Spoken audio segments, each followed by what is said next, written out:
Welcome to In the Word, a study of the International Bible School lesson. Join Dr. Lee Magnus, Professor Emeritus of Bible, and Dr. Bill Gwaltney, Professor Emeritus of Bible, both from Milligan College, as they bring you their thoughts and knowledge of the study of the Sunday School lesson for the day. Now, here is Dr. Gwaltney. Hello again. We're so happy to welcome you to In the Word today. We're continuing the discussion of the development of the covenant throughout the Scripture as one of the most important themes. And we've talked about the signs of the covenant, and we've had the rainbow, we've had the circumcision of males as signs of various aspects of the covenant. And so we're going to have now a kind of a different one, Lee. We do. A whole day. Yeah, we do. It's a day, and the observance or commemoration of that day.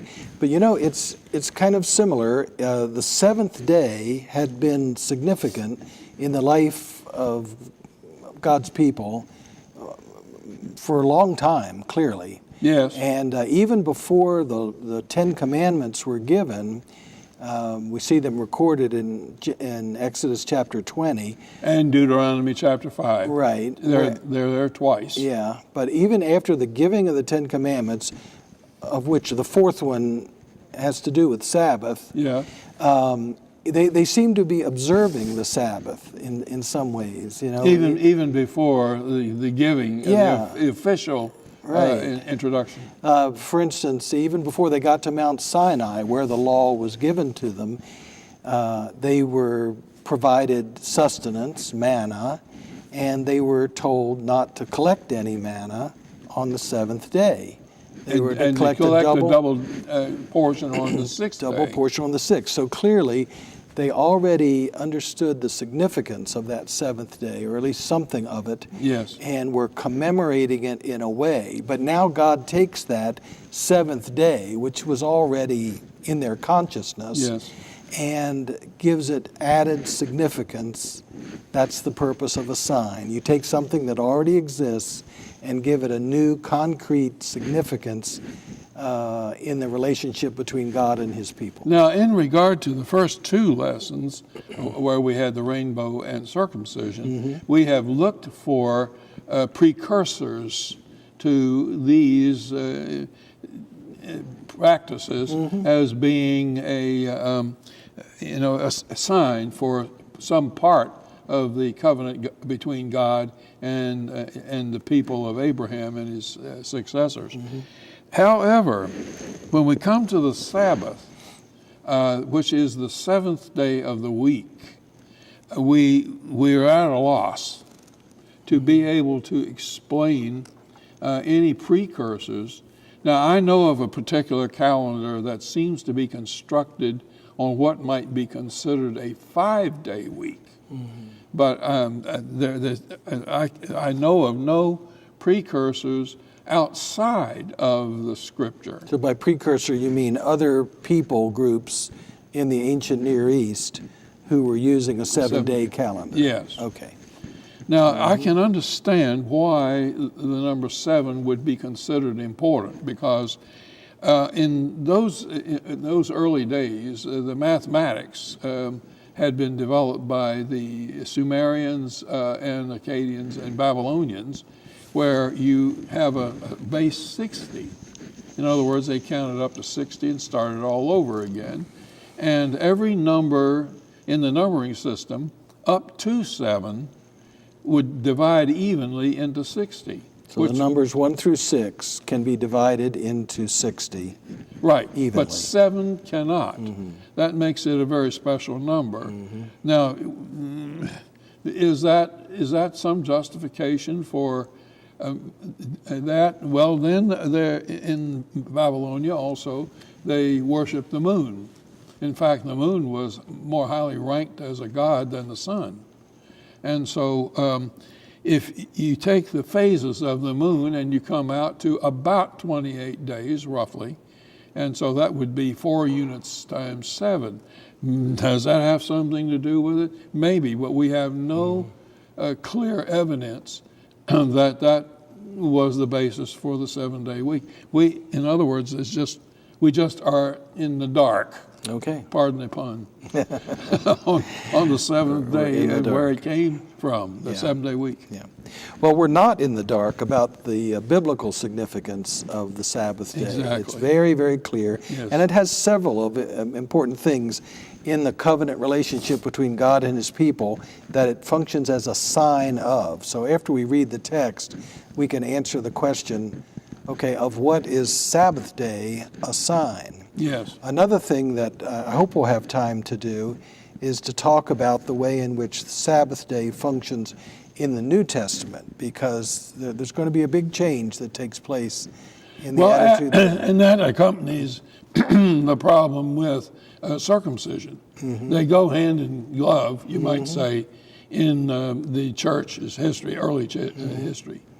Because circumcision, as we discussed last week, no longer played the central role. It's now a spiritualized concept. Yes. And so we'll have to ask the question, what is the new attitude toward Sabbath in the Christian context, and what replaces it? And is it a sign for anything in the Christian experience? Is it an ongoing significance? Yeah, you're right. Yeah, good.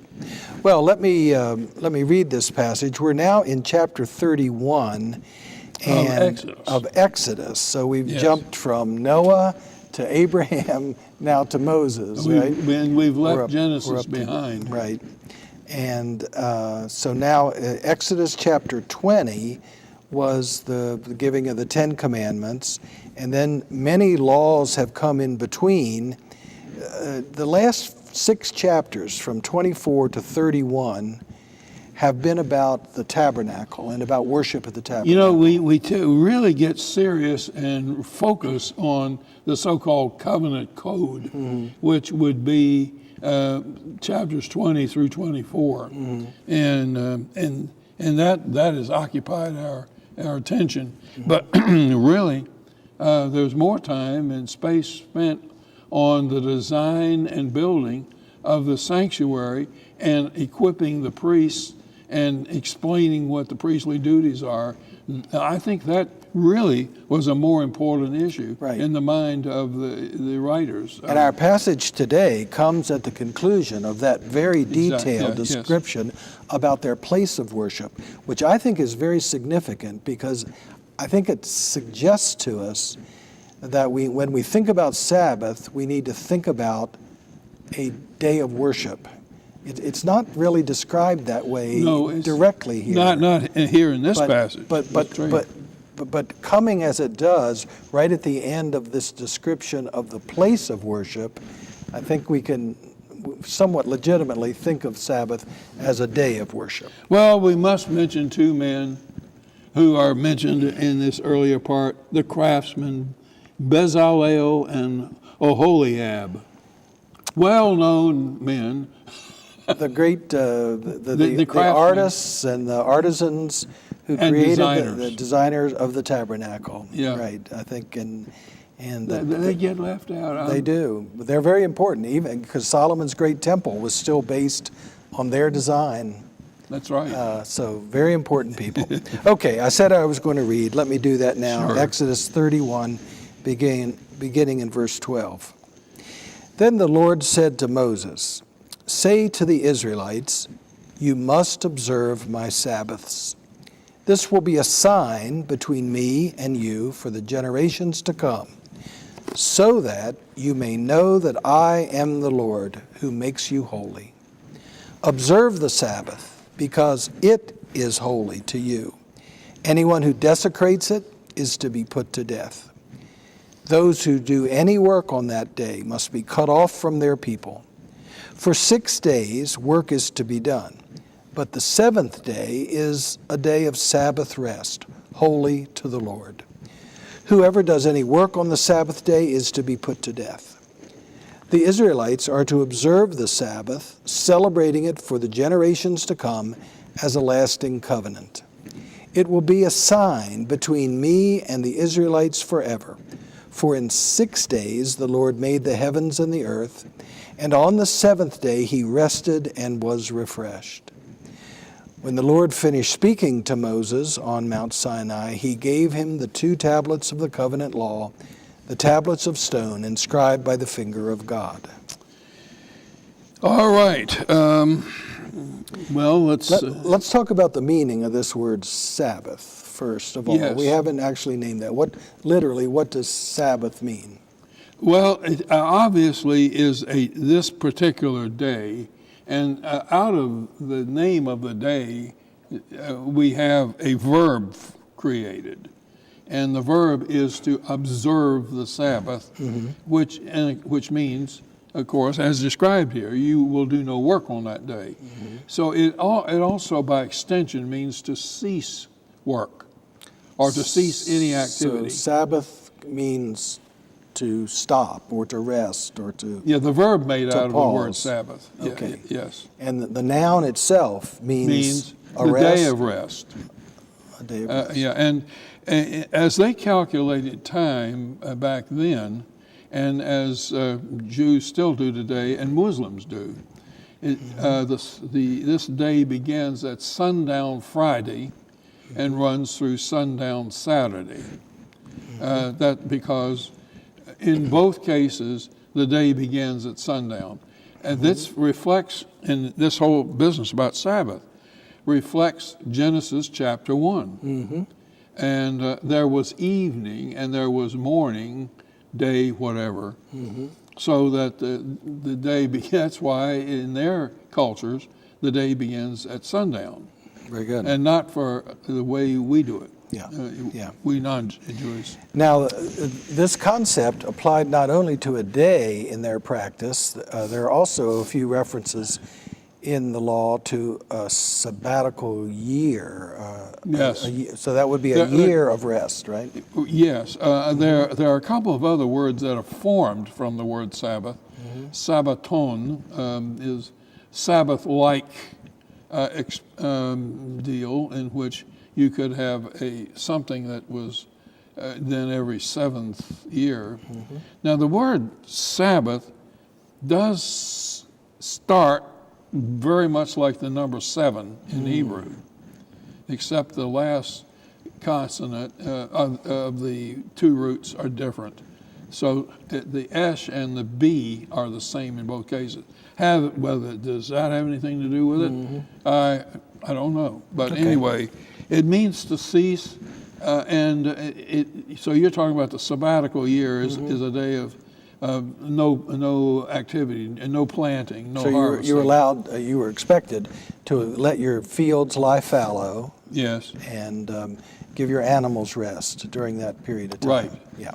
Well, it's kind of like soil preservation kind of thing, letting land rest. Now we rotate crops, and we understand that this is a very important thing. Of course, they're out in the desert; they're not growing crops, but Right. Not yet, anyway. and when they get into the land, but some of this is preliminary, and they're being, I think, told, look, you're not going to be here in the desert for the rest of your existence as a nation. You are going to move into an agricultural setting. You may be shepherds now, but you are going to become agriculturalists, and this is the way you're going to do it. Yeah. What's the meaning of the plural in that verse 13? You must observe my Sabbaths.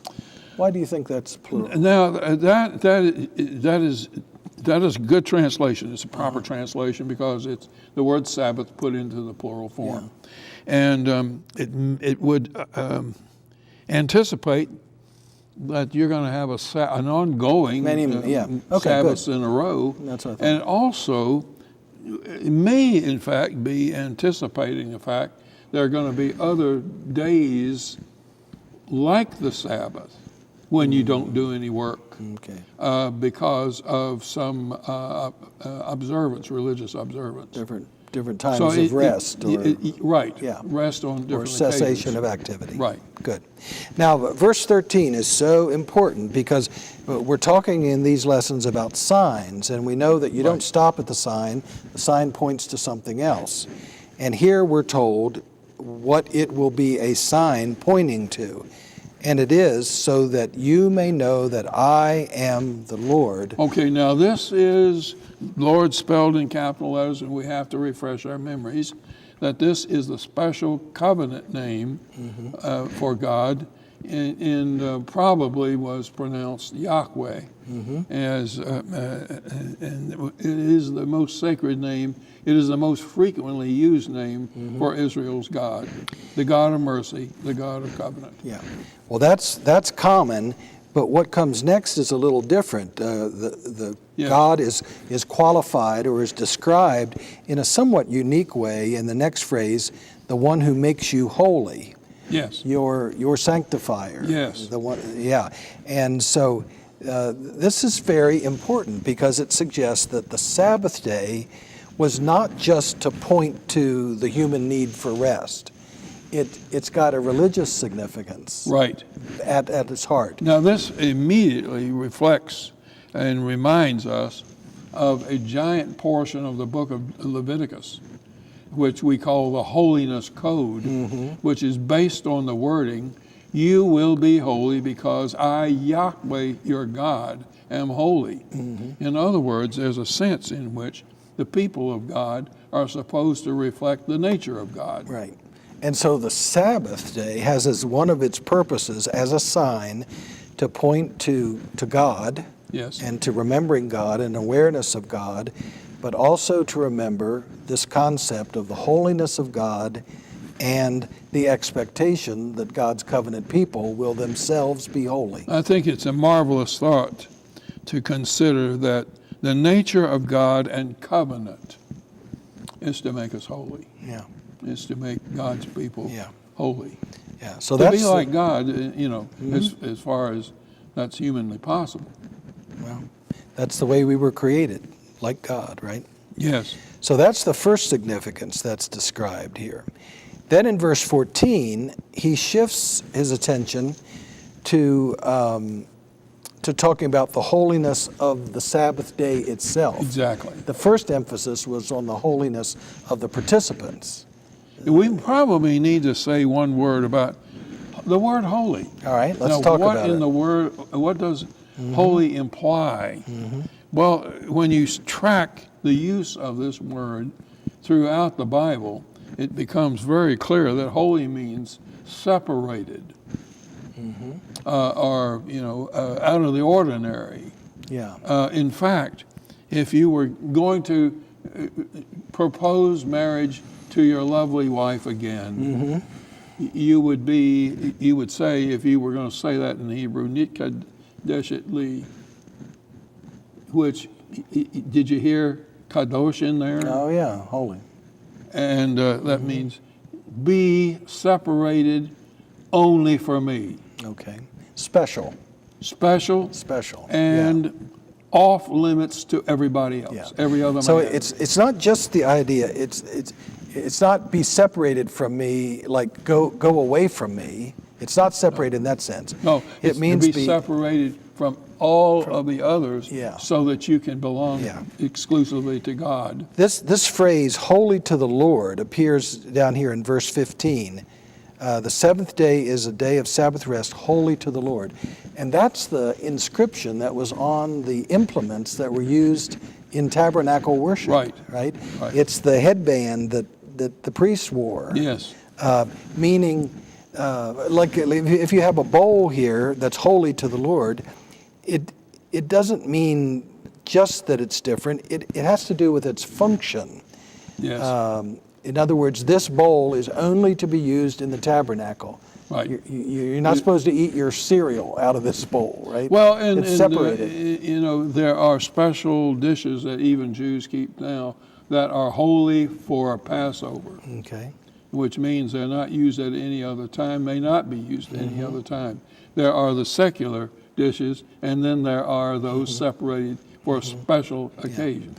Well, that's a good reminder. So here he's saying that the Sabbath should remind us that we are a holy people, that we are set apart in a special covenant relationship. We belong to God. We belong to God. And nobody else. And the same thing is true of the Sabbath day. It Exactly. belongs to God Exactly.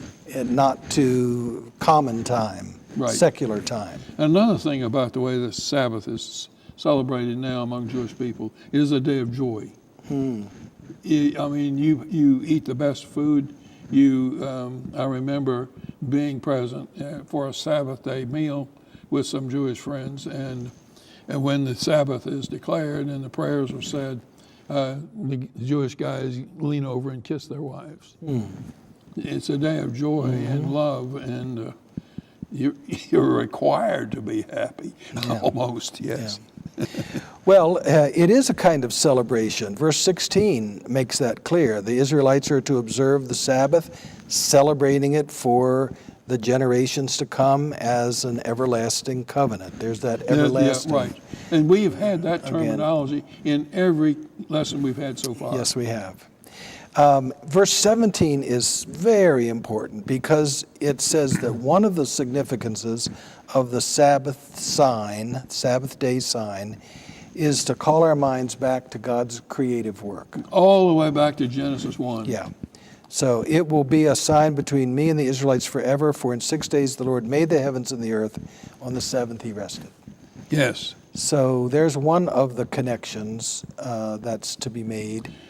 And now in reading the Ten Commandments, we get the same thing in Okay. Exodus chapter 20, because some of the Ten Commandments are just 2 words, and some of them are much longer. And the one about Sabbath day is longer, and it explains the rationale for the Sabbath day, and it's exactly this rationale in chapter 20. Connection to creation. Yes. Yeah. In Deuteronomy 5, where we have a repetition of the Ten Commandments, is slightly different.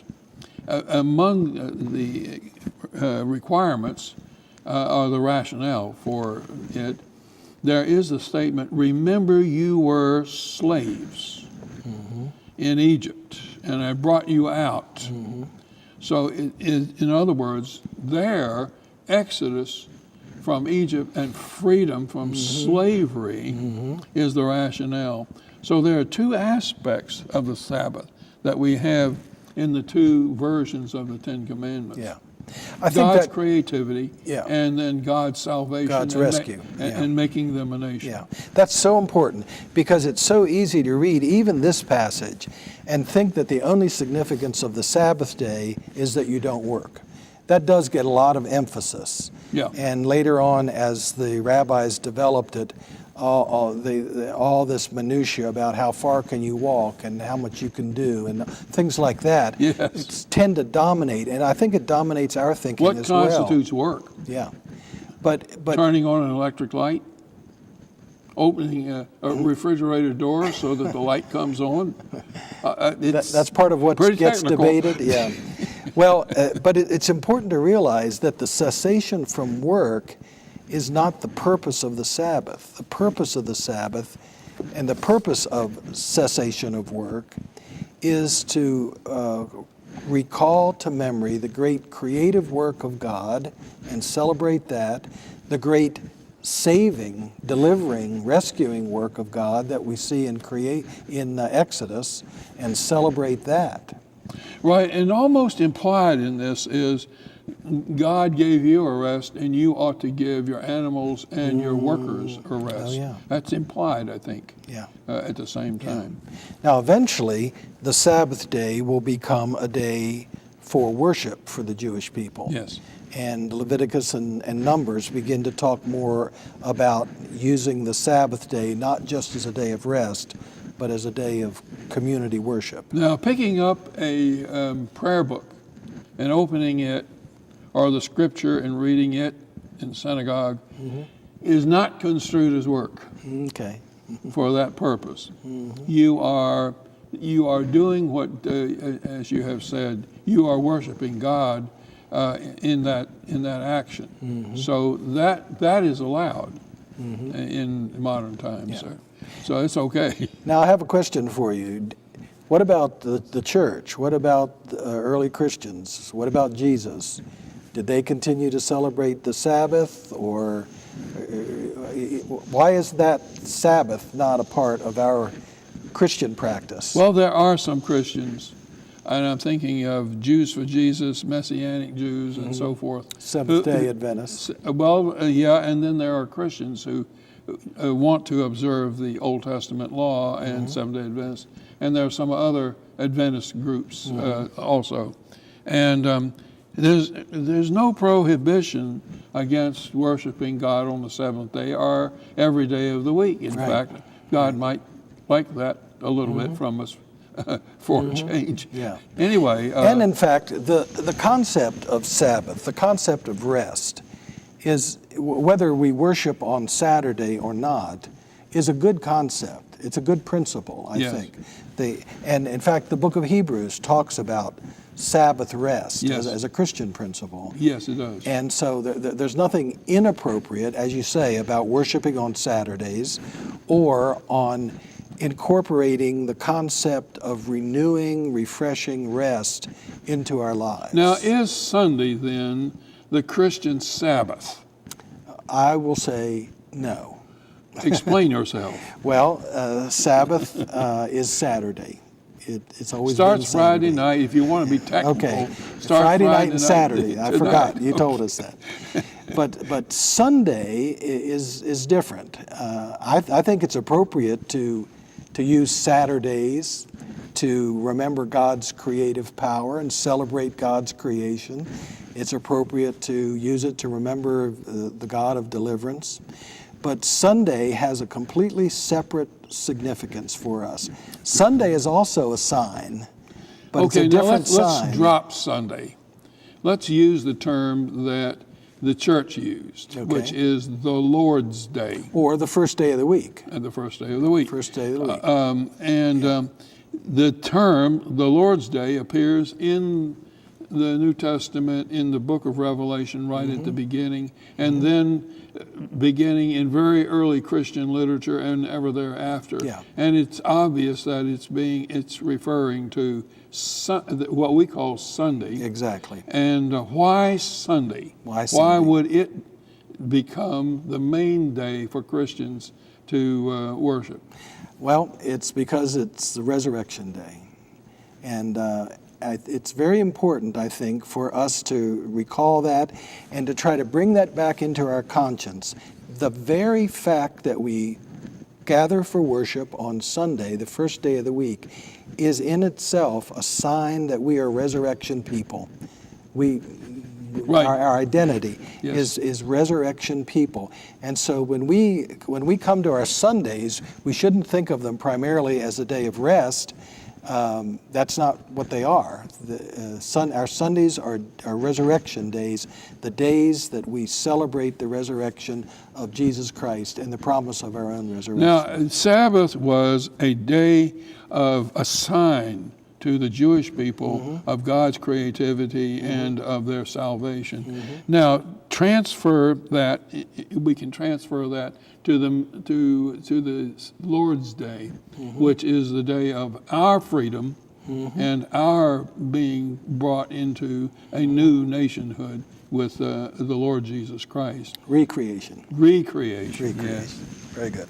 On that theme, we have to close our discussion this morning, and we are so glad you could be with us, and we hope this has helped with your understanding of how a day can be a sign to us.